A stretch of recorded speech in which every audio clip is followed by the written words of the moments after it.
列車系統同人一樣，想時時都咁 fit 咁健康，就要好好保養啦。今日就帶大家深入車廠，了解下港鐵嘅維修團隊點樣令到鐵路保持青春啦。每朝嘅繁忙時間之後，部分列車就要入廠做例行檢查，同一啲預防性嘅維修。維修員要擒高檢查車頂嘅組件同天線，仲要徹底咁睇埋車底嘅每件零件。我哋每日都要喺7個鐘頭內檢查大約15架列車，每架列車都要檢查過百件組件，都幾大挑戰㗎。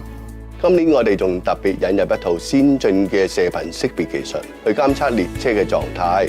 一發現列車嘅啤令有唔妥，就即刻處理。監察器會即時將數據傳送到車廠控制中心同埋中央監控中心做分析同記錄。一有問題就馬上跟進，以減低壞車嘅機會。信號系統對列車服務都好重要㗎，下次再講。